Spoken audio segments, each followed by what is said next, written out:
భాగంలో అపోస్తలుడైన పౌలు ఇక్కడ ఎఫెసీ సంఘమును గూర్చి పలుకుతున్నటువంటి మాటలు ఇక్కడ ఏమి వ్రాయబడి ఉన్నవంటే ఇక్కడ దాదాపు 5 విషయాలు ఇక్కడ పౌలు సంఘమును గురించి ప్రస్తావించిన సందర్భాన్ని చూస్తాం. ఇక్కడ మొదటిగా చెప్పబడుతున్నటువంటి మాట అంతరంగ పురుషుని యందు శక్తి కలిగి, 2 ఆత్మ వలన బలపరచబడి, 3 విశ్వాసము చేత క్రీస్తు మీ హృదయములలో నివసింపవలెనని దేవుడు దయచేయునట్లు, 4 ప్రేమయందు వేరుపారునట్లుగా, 5 జ్ఞానమునకు మించిన క్రీస్తు ప్రేమను మీరు తెలుసుకొనుటకు శక్తి గలవారగునట్లు. ఇక్కడ 5 విషయాలు ఇక్కడ పౌలు సంఘమునకు జ్ఞాపకం చేస్తున్న సందర్భాన్ని చూస్తాం. ఇక్కడ మొదటిగా చెప్పబడినటువంటి మాట, మీరు అంతరంగ పురుషుని యందు శక్తి కలిగి. ఈ మాటలో ఉన్నటువంటి భావం ఏమిటంటే అపోస్తలుడైన పౌలు కొరింథీయులకు రాసిన 2వ పత్రిక 4వ అధ్యాయం 16వ వచనంలో ఇక్కడ పౌలు చెబుతున్నటువంటి మాట, కొరింథీయులకు రాసిన 2వ పత్రిక 4వ అధ్యాయం 16వ వచనం, కావున మేము అధైర్యపడము, మా బాహ్య పురుషుడు కృషించుచున్నను, ఆంతర్య పురుషుడు దినదినము నూతన పరచబడుచున్నాడు.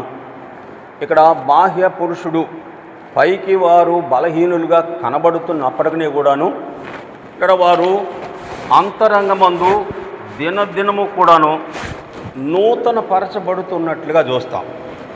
కనుకనే రోమాపత్రిక 2వ అధ్యాయం 28వ వచనంలో బాహ్యానికి యూదుడైన వాడు యూదుడు కాడు, అంతరంగమందు యూదుడైన వాడే యూదుడు అని రాయబడి ఉంది. బాహ్యానికి మనుషులు బలహీనంగా కనబడుతున్న అంతరంగమందు శక్తి కలిగినటువంటి కార్యాలు ఇక్కడ దేవుడు అపోస్తలుల ద్వారా జరిగించినట్లుగా చూస్తాం. ఇక్కడ వీటికి కారణం ఏమిటి? వారు అంతరంగ పురుషుని యందు దినదినము నూతన పరచబడడానికి ఇక్కడ కారణం ఏమిటి అంటే ఇక్కడ పౌలు 17వ వచనంలో మేము దృశ్యమైన వాటిని చూడక అదృశ్యమైన వాటినే నిదానించి చూచుచున్నాము. అంటే దృశ్యమైనవి అనిత్యములుగా చెప్పబడినవి. ఇప్పుడు మన కంటికి కనబడేవన్నీ కూడాను ఒక సమయం వస్తే ఇవన్నీ కూడాను లయము చేయబడుతున్నట్లుగా వ్రాయబడి ఉంది. అయితే ఇక్కడ అదృశ్యమైనవి నిదానించి చూచుచున్నాము అంటే అర్థం ఏంటంటే అదృశ్యమైనవి అనే మాట మనం గమనించినప్పుడు దేవుడు తను ప్రేమించు వారికి ఏవి సిద్ధపరిచినో అవి కంటికి కనబడలేదు, హృదయమునకు గోచరము కాలేదు అని రాయబడడం. కనుక ఇక్కడ అదృశ్యమైన వాటిని నిదానించి చూచుట ద్వారా దినదినము వారి అంతరంగములో బలపరచబడుతూ ఉన్నట్లుగా చూస్తాం. ఆ తర్వాత ఇక్కడ 18వ వచనంలో ఏమంటాడంటే క్షణమాత్రం ఉండి చులకన శ్రమ మా కొరకు అంతకంతకు ఎక్కువ నిత్య మహిమను భారమును కలుగజేయుచున్నవి. ఎలానగా దృశ్యమైనవి అనిత్యములు, అదృశ్యమైనవి నిత్యములు. ఇప్పుడు వీరు దినదినము నూతన పరచబడడానికి దేవుడు తను ప్రేమించినటువంటి వారికి లేదా ఏవి సిద్ధపరిచారో అవి వారు నిదానించి చూచుట ద్వారా వారి హృదయాంతరంగంలో దినదినము నూతన పరచబడుతున్నట్లుగా చూస్తాం. కారణం ఏమిటంటే ఇప్పుడు దృశ్యంగా కనబడేవన్నీ కూడాను అనిత్యములు, అదృశ్యమైనవే నిత్యము నిలిచి ఉండేవి. కనుక ఇక్కడ మొదటిగా అంతరంగ పురుషుని యందు మీరు శక్తి కలిగినటువంటి వారై.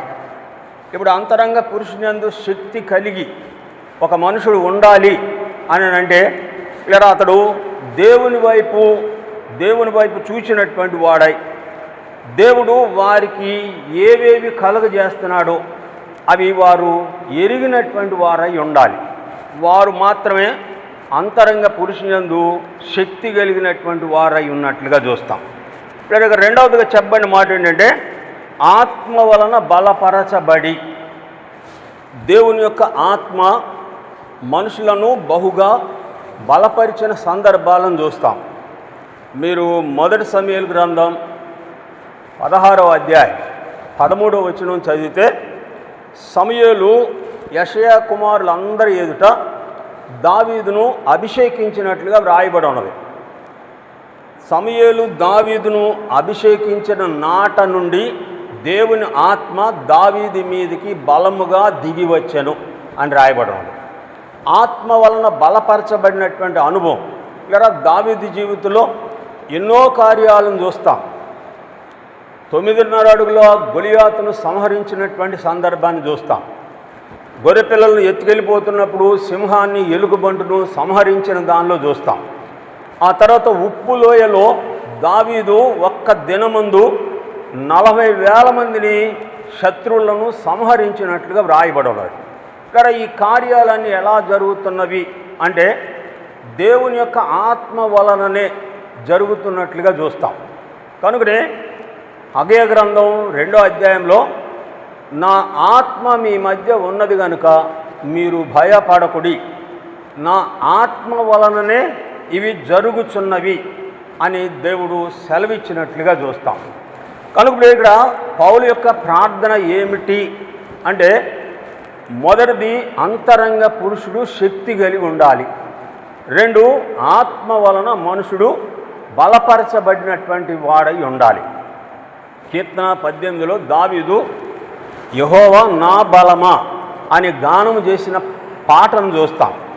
ఇక్కడ దావీదు ఎంతగా బలపరచబడ్డాడు అంటే 38 సంవత్సరాలు అరణ్యములో నిలువరము రేఖ సౌలు చేత తరమబడుతున్నటువంటి సమయాల్లో కూడాను దావీదు దేవుని ఆత్మ వలన ఎంతగానో బలము పొందినట్లుగా చూస్తాం. కనుక ఇక్కడ పౌలు ఆత్మ వలన బలపరచబడుట వలన అనే మాట రెండవదిగా చూస్తాం. ఇక్కడ మూడవదిగా చెప్పబడిన మాట ఏంటంటే విశ్వాసము ద్వారా యేసుక్రీస్తు మీ హృదయములలో నివసించున్నట్లుగా. విశ్వాసము ద్వారా అనే మాట దేవుని యందు ఉంచినటువంటి ఆ విశ్వాసము ద్వారా దేవుడు వారి యందు నివాసం చేసినట్లుగా చూస్తాం. దేవుని వాక్య భాగంలో వ్రాయబడినటువంటి సత్యం ఏంటంటే యోహాను సువార్త 14వ అధ్యాయం 23వ వచనంలో నా ఆజ్ఞలను ఎవరు గైకొంటారో వారి యొద్ద నేనును తండ్రియు నివాసము చేసేదము అని ప్రభు సెలవిచ్చినట్లుగా చూస్తాం. ఇక్కడ విశ్వాసము ద్వారా యేసు ప్రభు మన హృదయాల్లో నివాసం చేసినట్లుగా. కనుకనే మొదటి పేతురు రాసిన పత్రిక 3వ అధ్యాయం 15వ వచనంలో ఈ మాటలు చెప్పబడినవి. మిమ్మును హేతువడుగు ప్రతివానికి సమాధానం చెప్పు నిమిత్తమై మీ హృదయముల యందు క్రీస్తును ప్రభువుగా ప్రతిష్ఠించుడి అనే మాటను చూస్తాం. దావీదు కూడాను 119వ కీర్తన 11వ వచనంలో నేను పాపము చేయకున్నట్లు నీ వాక్యమును నా హృదయములో ఉంచుకొని ఉన్నాను అని దావీదు కూడాను పలికినట్లుగా చూస్తాం. కనుక మీరు ఇక్కడ మూడవదిగా విశ్వాసము ద్వారా క్రీస్తు మన హృదయములలో నివాసము చేసినట్లుగా. ప్రభువైన యేసు క్రీస్తు ఒక మనుషుని యందు నివసించాలి అంటే ఆయన మాటలను లేక ఆయన యందు మనుషుడు నిలిచి ఉండాలి. యోహాను రాసిన సువార్త 15వ అధ్యాయంలో నా యందు నిలిచి ఉండుడి నేను మీ యందును నిలిచి ఉందును అని ప్రభు చెప్పినట్లుగా చూస్తాం. ఇక్కడ ఆయన యందు నిలిచి ఉండుట అంటే ఆయన వాక్యమందు నా వాక్యమందు నిలిచిన వారైతే అనే మాటను చూస్తాం.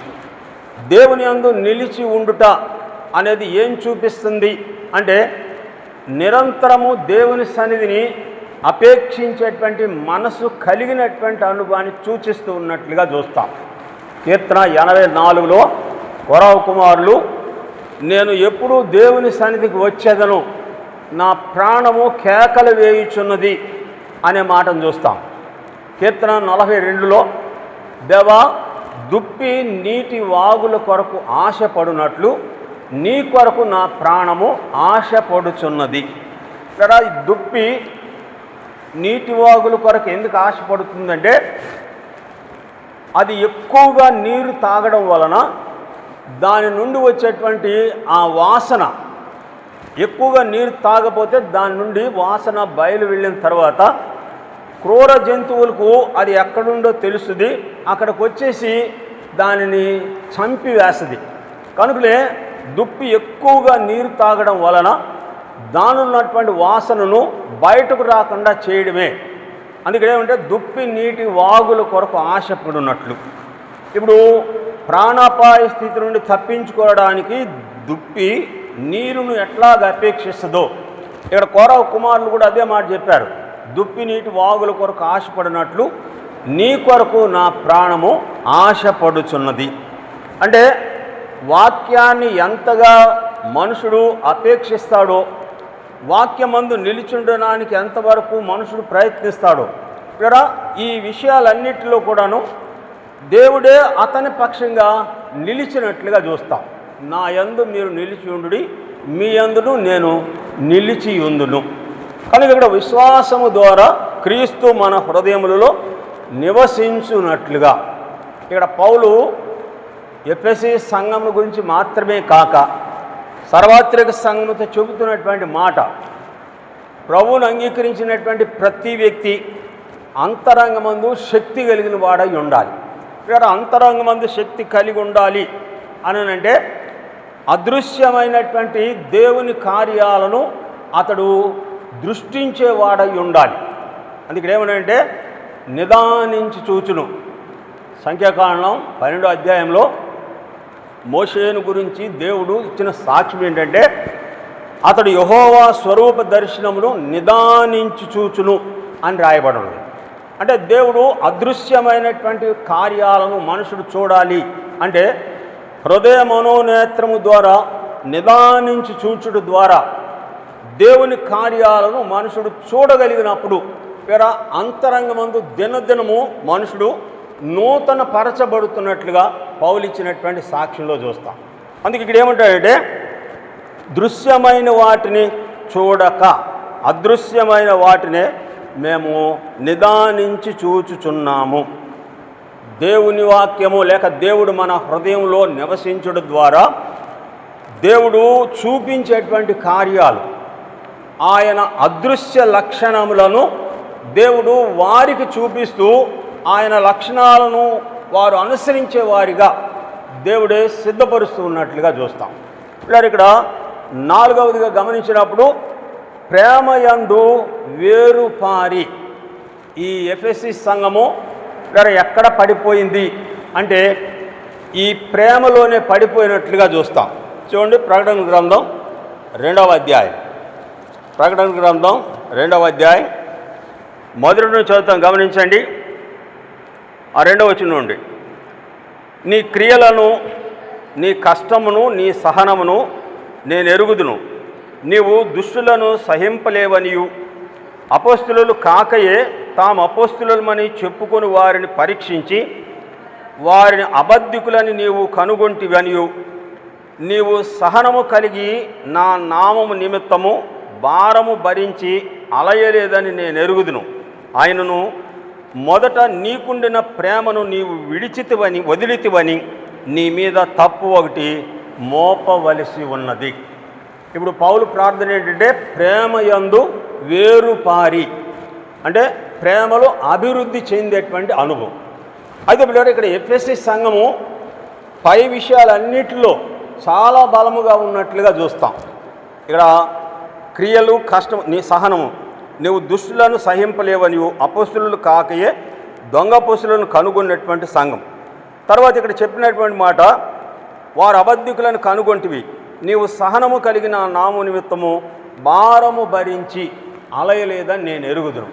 అయితే ఇక్కడ ఎఫెసీ సంఘంలో ఉన్నటువంటి బలహీనత ఏంటంటే మొదటి ప్రేమలో పడిపోయినట్లుగా చూస్తాం. ఇక్కడ ఈ మొదటి ప్రేమలో పడిపోవడానికి చూడండి, ప్రభువును అంగీకరించినటువంటి నూతన దినాల్లో ఒక వ్యక్తి ప్రభువును అంగీకరించిన తరువాత ఆరంభించినటువంటి క్రొత్త జీవితం ప్రభునందు వీరు ఎంత బలంగా ఉంటుందంటే ఇక వారు దేవునిలో ఉన్నట్లుగా ఇంక ఎవరూ కూడా ఉండలేరు. ఆరంభ జీవితం అటువంటిది. ఇప్పుడు ప్రేమలో పడిపోవడానికి కారణం ఏమిటి అంటే ప్రభువైన యేసుక్రీస్తు వారు మత్తయి సువార్త 24వ అధ్యాయం 12వ వచనంలో ఆయన ఈ మాట చెప్పాడు, అక్రమము విస్తరించుట చేత అనేకుల ప్రేమ చల్లారును అని రాయబడం. ఇక్కడ అక్రమం ఏమిటి? మనుషుడు అనుసరించేటువంటి అక్రమం ఏమిటంటే దేవుని ఆత్మను అనుసరించకపోవడమే. అందుకే ఇక్కడ రెండవది ఏం చెప్పాడంటే ఆత్మయందు బలపరచబడి, ఆత్మ వలన బలము పొందినటువంటి ప్రతి వ్యక్తిలో లేదా అక్రమము ప్రవేశిస్తూ ఉన్నట్లుగా చూస్తాం. చూడండి గలతీ పత్రిక 5వ అధ్యాయం, గలతీ పత్రిక 5వ అధ్యాయం 23వ వచనం చదవండి. మనము ఆత్మను అనుసరించి జీవించిన వారమైతిమా, ఆత్మను అనుసరించి క్రమముగా నడుచుకొందుము. ఇప్పుడు ప్రభు చెప్పిన మాట ఏంటి? అక్రమం విస్తరించుట చేత అనేకుల ప్రేమ చల్లారదు. అంటే వారు ఏం చేస్తున్నారంటే ఆత్మను అనుసరించే జీవితం వారిలో లేకపోవడమే అక్రమము. ఈ అక్రమం విస్తరించే చోట మనుషుల్లో ప్రేమ ఏమైపోతుందంటే చల్లారిపోతూ ఉన్నట్లుగా చూస్తాం. ఇప్పుడు ఎఫెసీ సంఘం ఎట్లాగైతే ప్రేమలో పడిపోయిందో, ఆ ప్రేమలో పడిపోయినటువంటి అనుభవం ఏంటంటే దేవుని ఆత్మ నియమాన్ని క్రమాన్ని అనుసరించడం మానివేయడమే అక్రమము ప్రవేశించడం. కనుకనే తెస్సలోనికీయులకు రాసిన మొదటి పత్రిక 2వ పత్రికలో అక్రమముగా నడుచుకుని ప్రతి సహోదరుని యొద్ద నుండి తొలగిపోవుడి అని పౌలు తెస్సలోనిక సంఘాన్ని హెచ్చరించినట్లుగా చూస్తాం. దేవుని ప్రేమ చల్లారిపోయినటువంటి మనుషులను అనుసరించి జీవించేటువంటి జీవితం వారిని ఏమాత్రం కూడా అనుసరించకూడదు. ఇప్పుడు మనుషుల్లో ప్రేమ చల్లారిపోవడం ద్వారా లేదా మనుషుల్లో ఏం ప్రవేశిస్తున్నాయి అంటే ఎదటి వారిని చూసి నిందలు వేయడము, అపహాస్యం చేయడం, లేని మాటలు పుట్టించడం, మనుషులను సమాజంలో అక్రమస్తులుగా నిర్మించడమే ఈ ప్రేమ లేని తనముగా చూస్తాం. ప్రేమ ఉంటే జరిగేది ఏంటంటే సామెతల గ్రంథం 10వ అధ్యాయంలో చదువుతాం, పగ కలహమును రేపును ప్రేమ తప్పిదములను కప్పిపెట్టును అని రాయబడం ఉంది. కనుక మీరు ఇక్కడ ఎఫెసీ సంఘము ప్రేమ విషయంలో ఇక్కడ పౌలు ఏమంటాడంటే ప్రేమయందు వేరుపారి, అంటే పౌలు ఉద్దేశం ఏంటంటే ప్రేమలో అభివృద్ధి చెందాలి. అయితే ఇక్కడ ఎఫెసీ సంఘము ప్రేమలోనే తప్పిపోయినట్లుగా చూస్తాం. కనుక ఇక్కడ ప్రకటన గ్రంథంలో ప్రభు చెప్పిన మాట ఏంటంటే నీవు ఎక్కడ పడిపోతువో అది జ్ఞాపకం చేసుకొని నీ మొదటి క్రియలను చేపట్టము. అంటే ప్రభువును అంగీకరించినటువంటి ఆరంభ దినాల్లో ప్రేమ యందు ఎట్లా ఉన్నావో తిరిగి మరల అదే ప్రేమ నీలో కొనసాగింప చేసినప్పుడు ఇక్కడ ప్రభు చెప్పిన మాట మనుషుల జీవితాల్లో నెరవేర్చబడుతూ ఉన్నట్లుగా చూస్తాం. కనుక ఇక్కడ 4వదిగా ప్రేమ యందు వేరుపారినటువంటి స్థితి. అయితే ఇక్కడ అక్రమం విస్తరించుట చేత ప్రేమ చల్లారిపోయి ఉండగా ఇక్కడ ప్రభు చెప్పే మాట మొదటి క్రియలను చేపట్టుము అని ఇక్కడ ప్రభు హెచ్చరిస్తూ ఉన్నట్లుగా చూస్తాం. ఇప్పుడు ఇక్కడ 5వదిగా చెప్పబడినటువంటి మాట చూడండి, జ్ఞానమునకు మించిన క్రీస్తు ప్రేమను తెలుసుకొనుట యందు వారు తెలుసుకోవాలనేటువంటి ఆశ ఇక్కడ పౌల్లో చూస్తాం. జ్ఞానమునకు మించిన క్రీస్తు ప్రేమను తెలుసుకోవాలి. ఈ క్రీస్తు ప్రేమను తెలుసుకున్నటువంటి వారు ఆ ప్రేమ యందు నిలిచి ఉంటారు. చూడండి తెస్సలోనికీయులకు రాసిన మొదటి పత్రిక, తెస్సలోనికీయులకు రాసిన మొదటి పత్రిక 3వ అధ్యాయం, తెస్సలోనికీయులకు రాసిన మొదటి పత్రిక 3వ అధ్యాయం 6వ వచనం చూడండి. తిమోతియు మీ యొద్ద నుండి మా యొద్దకు వచ్చి మేము మిమ్మును ఎలాగూ చూడనపేక్షించుచున్నామో అలాగే మీరును మమ్మను చూడనపేక్షించుచు ఎల్లప్పుడూ మమ్మను ప్రేమతో జ్ఞాపకము చేసుకొనుచున్నారని మీ విశ్వాసమును గూర్చియు మీ ప్రేమను గూర్చియు సంతోషకరమైన సమాచారము మాకు తెచ్చెను. ఇక్కడ తెస్సలోనిక సంఘస్థులు క్రీస్తు ప్రేమ యందు వారు ఎరిగినట్లుగా చూస్తాం. క్రీస్తు ప్రేమ యందు ఎరుగుట వలన. చూడండి, 2వ తెస్సలోనికీయులకు రాసిన పత్రిక, తెస్సలోనికీయులకు రాసిన 2వ పత్రిక, క్షమించండి, 1వ పత్రిక 4వ అధ్యాయం 9వ వచనం.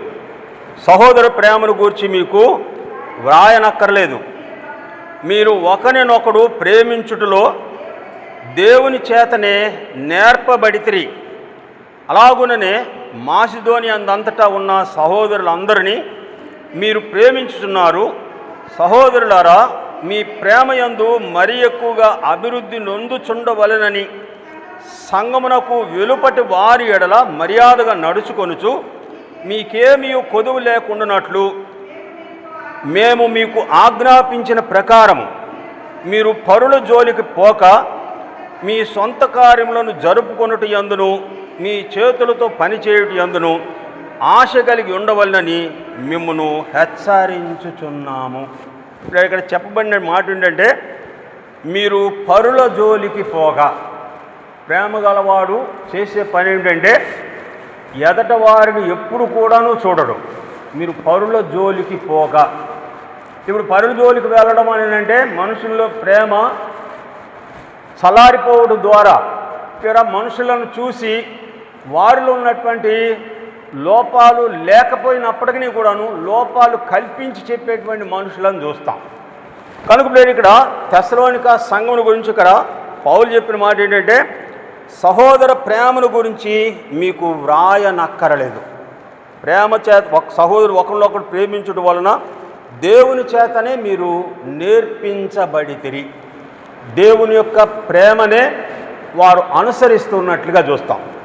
ఇక్కడ పౌలు ఆఖరిగా చెప్పిన మాట ఏంటంటే, జ్ఞానమునకు మించిన దేవుని ప్రేమను తెలుసుకొనుటకు.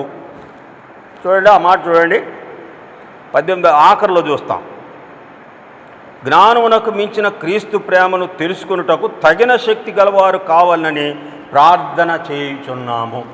అంటే ఇప్పుడు తెస్సలోనిక సంఘస్థులు దేవుని ప్రేమను తెలుసుకున్నటువంటి వారై సహోదరులందరి ఎడల ఇలా వారు ఎట్లా ఉన్నారంటే, యేసు ప్రభు ఎట్లాగైతే ప్రేమించాడో ఇక్కడ సహోదరులందరినీ ప్రేమిస్తున్నట్లుగా పౌలే సాక్ష్యం ఇస్తున్నట్లుగా చూస్తాం. మీరు సహోదరులందరినీ ప్రేమించుచున్నారు. ఇలా ఇదే ప్రేమ గాయను గురించి కూడాను, గాయ దగ్గర కొంతకాలం ఉన్నటువంటి వారు యోహాను దగ్గరికి వచ్చి వారిని గురించి సాక్ష్యం ఇచ్చినట్లుగా చూస్తాం. యోహాను రాసిన 3వ పత్రికలో సహోదరులు వచ్చి సంఘం ఎదుట నీ ప్రేమను గురించి సాక్ష్యం ఇచ్చిరి అని యోహాను గాయను గురించి చెప్పినట్లుగా చూస్తాం. కనుక మీరు ఇక్కడ పౌలు యొక్క ప్రార్థన ఏమై ఉన్నది సంఘం ఎడల అంటే, మొదటిది అంతరంగ పురుషుని యందు శక్తి కలిగి ఉండాలి. అంటే వారు దేవుడు వారికి సిద్ధపరిచినటువంటి అదృశ్యమైనటువంటి వాటిని గుర్తించేవారై ఉండాలి. 2, ఇక్కడ చెప్పబడుతున్నటువంటి 2వ మాట ఏంటంటే, ఆత్మ వలన బలపరచబడి. ఇప్పుడు ఆత్మ వలన బలపరచబడాలి అని అంటే దేవుడే మనుషుల దగ్గర నివాసం చేయాలి. దావీదును దేవుడు బలపరిచినటువంటి అనుభవాలు 4-5 సంఘటనలు చూస్తాం. ఆత్మచేత బలపరచబడము అంటే ఆత్మే వారి యందుండి నడిపించినటువంటి అనుభవాన్ని చూస్తాం. అపొస్తలుల కార్యములో వారు ఓ ప్రాంతానికి వెళ్ళాలని బయలుదేరినప్పుడు యేసు ఆత్మ వారిని వెళ్ళనీయలేదు అని రాయబడదు. యేసు ఆత్మ ఎందుకు వారిని వెళ్ళనీయలేదు అంటే, వారు మాసిదోనియాకు వెళ్ళాలి. ఇది దేవుని చిత్తం, ఆత్మ నడిపింపు. వారు మాసిదోనియాకు వెళ్ళాలి.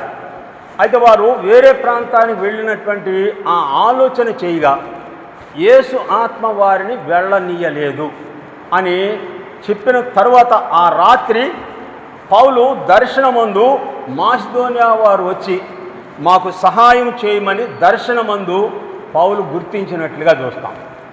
మాసిదోనియాకి వెళ్ళిన తరువాత దేవుడు అక్కడ జరిగించినటువంటి కార్యాలు ఎలాంటివి అంటే ఆత్మకార్యాలు దేవుడు జరిగించినట్లుగా చూస్తాం. కనుక ఇక్కడ 2వది ఆత్మ వలన బలపరచబడి. ఇక్కడ మూడవదిగా చెప్పబడినటువంటి మాట ఏంటంటే క్రీస్తు మీ విశ్వాసం చేత క్రీస్తు మీ హృదయములలో నివసించున్నట్లుగా. ఇప్పుడు దేవుడు మన యందు నివసించాలి అంటే ఆ మనిషి ఏ లక్షణాలు కలిగి ఉండాలి? చూడండి, యెషయా గ్రంథం 57వ అధ్యాయం. యెషయా గ్రంథం 57వ అధ్యాయం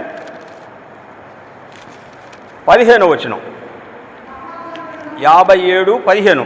మహాగణుడును మహోన్నతుడును పరిశుద్ధుడును నిత్య నివాసి అయిన వాడు ఇలాగూ సెలవిచ్చున్నాడు, నేను మహోన్నతమైన పరిశుద్ధ స్థలములలో నివాసించువాడను.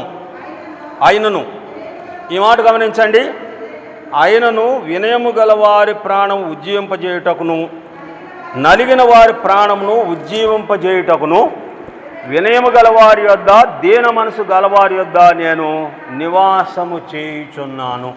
ఇక్కడ 3 విషయాలు చూస్తాం. మొదటిది వినయము గలవారి యొద్ద, తర్వాత ఇక్కడ చెప్పని మాట దీన మనసు గలవారి యొద్ద నివాసము చేయుచున్నాను. వినయము, విధేయత. దేవుడు మనుషుల్లో చూసేది ఏమిటంటే, మనుషుల్లో మొట్టమొదటిగా దేవుడు వినయాన్ని చూస్తున్నట్లుగా చూస్తాం. ఆ తర్వాత దీన మనసు గలవారి యొద్ద. యేసుప్రభు చెప్పాడు మత్తయి సువార్త 11వ అధ్యాయం 29వ వచనంలో, నేను దీన మనసు గలవాడను, నా కాడి మీ మీద ఎత్తుకొని నేర్చుకొనుడి. ఇలా ఈ వినయము గలవారి యొద్ద దేవుడు నివాసం చేస్తాడు అని అనడానికి ఆహాబు జీవితంలో మొదటి రాజుల గ్రంథం 21వ అధ్యాయం 27వ వచనంలో దేవుడు ఏలియాతో ఈ మాట చెప్పినట్లుగా వ్రాయబడి ఉన్నది. ఆహాబు నాకు భయపడి వినయముగా ప్రవర్తించుట చూచితివా అని సెలవిచ్చినట్లుగా చూస్తాం. అతను వినయము గల ప్రవర్తన, అతని కాలంలో రావాల్సినటువంటి కీడును దేవుడు తప్పించినట్లుగా చూస్తాం. కానీ ఇక్కడ ఏమంటే, ఎవరి దగ్గర ఆయన నివాసం చేస్తాడంటే వినయము గలవారి యొద్దను దీన మనసు గలవారి యొద్దను వారి ప్రాణములు ఉజ్జీవింపజేయుటకు నేను వారి యొద్ద నివాసము చేయుచున్నాను. ఇక్కడ మూడవదిగా క్రీస్తు మీ హృదయములలో నివసించున్నట్లు. 4 ఇక్కడ చెప్పిన మాట ప్రేమయందు వేరుపారి. ఇక్కడ ఎఫెసీ సంఘము ప్రేమలో పడిపోయినట్లుగా చూస్తాం. పడిపోవడానికి కారణం ఏంటంటే అక్రమ ఆత్మను అనుసరించినటువంటి జీవితం. రోమపత్రిక 8వ అధ్యాయం 14వ వచనంలో, ఎందరూ ఆత్మచేత నడిపించబడుదురో వారు దేవుని కుమారులై ఉందురు. దేవుని కుమారులైనటువంటి వారిలో ప్రేమ ఏమాత్రం కూడాను చల్లారనటువంటి స్థితిని చూస్తాం. అదే ఇక్కడ 5వదిగా చూస్తాం. జ్ఞానమునకు మించిన క్రీస్తు ప్రేమను మీరు తెలుసుకొనుటకు శక్తి గలవారగినట్లు.